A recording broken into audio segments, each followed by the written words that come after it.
يا رمضان شهر الرحمة والغفران. Bismillahirrahmanirrahim. Alhamdulillahirabbil alamin wassalatu wassalamu ala asyrafil anbiya'i wal mursalin wa ala alihi wa sahbihi wa barik wasallim.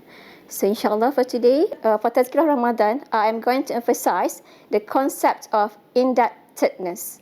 The concept of indebtedness, it had been emphasized by Al-Maududi due to the principles of the meaning of ad-din. Al-Maududi has constructed the meaning of ad-din as indebtedness, submissiveness, judicious power, and fitrah or natural inclination. And for today, I am going to emphasize the important concepts of indebtedness and submissiveness that are closely related to our lives. The concept of indebtedness signifies the profound gratitude and recognition of the blessings that Allah has bestowed upon us. The blessings provided by Allah to His creation are uncountable. So it needs us to realize and acknowledge with a deep sense of obligation and humility towards the one who gave us these blessings. So brothers and sisters, it is very important for us to remember that blessings come in various forms and is not limited to material possessions. They encompass the fundamental abilities and faculties granted to us by the grace of Allah.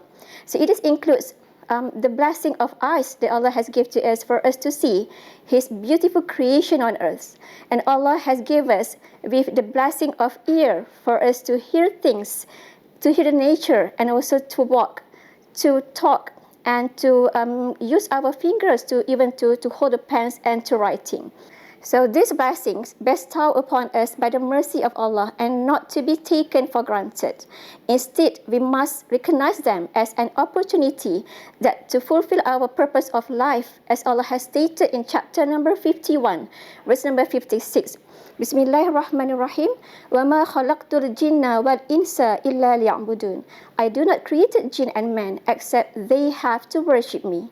So this Quranic verse is signified to us the importance for the purpose of the creation of us as Allah's vicegerents to give our submission towards Him.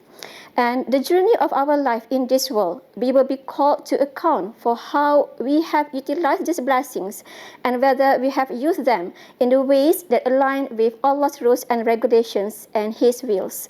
So, therefore, it is very important for us to remember that we are accountable for every blessings that we have received.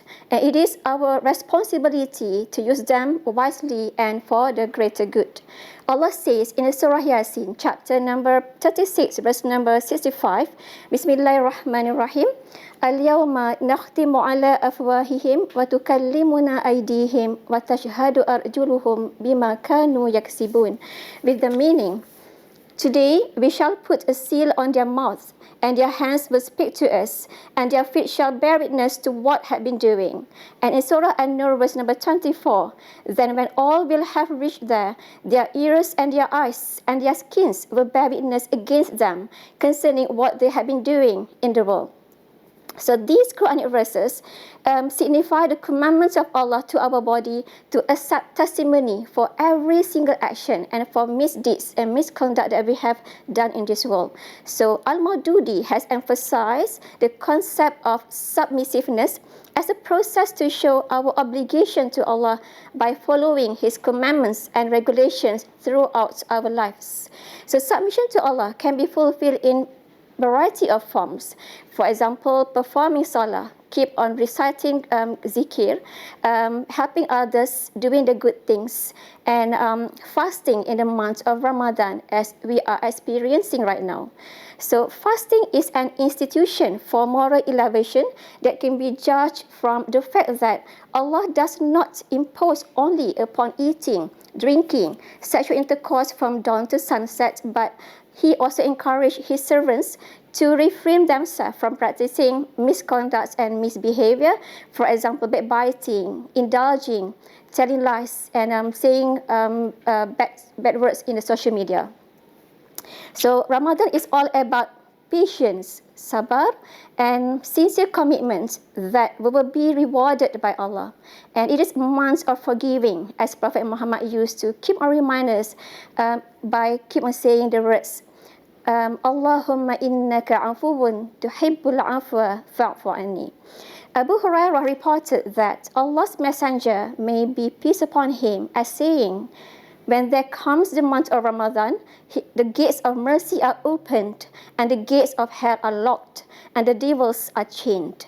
Therefore, my brothers and sisters, by increasing good deeds in the month of Ramadan, it will pacify our soul to be close to our Supreme Creator. Besides, the fitrah for everyone to surrender or submit to the Creator as the most judicious power and to comfort his soul.